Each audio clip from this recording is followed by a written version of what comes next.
তিনি বলেন ওয়ালা ইয়াজনুন, তারা জিনা করে না, তাদের প্রেমিক প্রেমিকা নেই, তাদের গোপন কোনো সম্পর্ক নেই। কিন্তু তিনি কেন এটার কথা উল্লেখ করলেন? কারণ কিছু মানুষের জন্য এটা বাস্তবতা।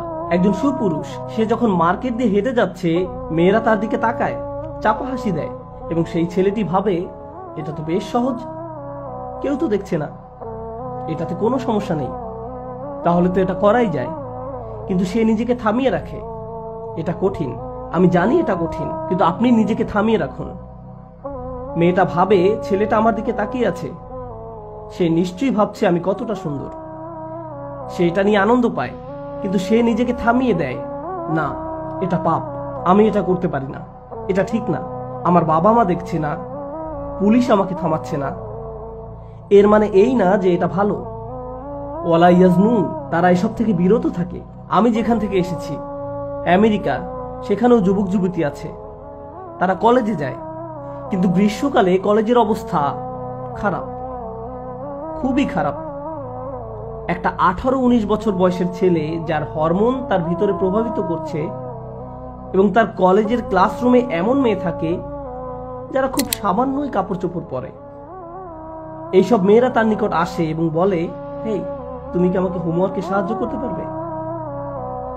আল্লাহ তার পরীক্ষা নিচ্ছেন, তার পরীক্ষা নেওয়া হচ্ছে, আপনাদেরও পরীক্ষা নেওয়া হবে। শুধু আমেরিকাতেই এমন না, আপনাকে মার্কেটেও পরীক্ষা নেওয়া হবে। একই পরীক্ষা বারবার নেওয়া হবে। কিছু সময় এটা সহজ হবে না, বিশেষ করে যুবকদের জন্য। আবারও বলছি, এটা সহজ হবে না। আপনার কোনো বন্ধুর সাথে আপনার ফোনে যোগাযোগ থাকতে পারে যার সম্পর্কে আপনার বাবা মা জানে না। আপনার গোপন কিছু বিষয় আছে। আপনার ফেসবুকে আরেকটা প্রোফাইল আছে যেটাকে আপনি এখন আপডেট করছেন। আপনাকে সকল মেয়েকে আনফ্রেন্ড করতে হবে। আপনি কি শুনছেন? আপনাকে আনফ্রেন্ড করতে হবে। তাদেরকে ফোন দিবেন না, টেক্সট দিবেন না। তখন তারা বলবে, কি হয়েছে, তুমি কি আর আমাকে পছন্দ করো না?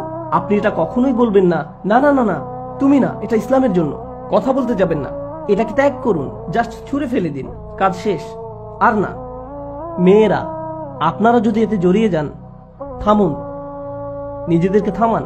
এটা এমন কিছু না যে আপনার বাবা মা এসে আপনাকে বোঝাবে। যখন আপনার যুবক বয়স, আপনার হরমোন কাজ করা শুরু করে, আপনার বয়সন্ধিকাল পার হতে থাকে এবং আপনি বিপরীত লিঙ্গের প্রতি আকৃষ্ট হতে থাকেন, তখন ইসলামের দৃষ্টিতে আপনি প্রাপ্তবয়স্ক এবং আপনাকে আপনার সিদ্ধান্ত নিতে হবে। আপনার বাবা মা আপনার দিনের জন্য তখন আর দায়িত্ব নিবেন না। দায়িত্ব আপনার। আপনার বয়স 14 বছর, 15 বছর বা যদি 13 বছরও হয়, এবং আপনি যদি আজকে মারা যান, আল্লাহ কিন্তু বলবেন না প্রাপ্তবয়স্ক না, এই জন্য তার হিসাব সহজ হোক। আপনি দিনের দৃষ্টিতে প্রাপ্তবয়স্ক। এই ধর্মটা আপনাদেরকে দ্রুতই প্রাপ্তবয়স্ক বানিয়ে দেয় সেই মুহূর্ত থেকে যখন আপনি বিপরীত লিঙ্গ নিয়ে কিছু মজাদার ভাবতে থাকেন। আল্লাহ আপনাকে পরীক্ষা করবেন একজন 50 বছর বা 30 বছরের বয়স্ক মানুষের মতো। আপনি তাদেরই মতো। নিজেকে সর্বোচ্চ শিখরে ভাবতে শিখুন, নিজেকে শিশু ভাববেন না। আপনি একজন প্রাপ্তবয়স্ক মানুষ। ওয়ালা ইয়াজনুন।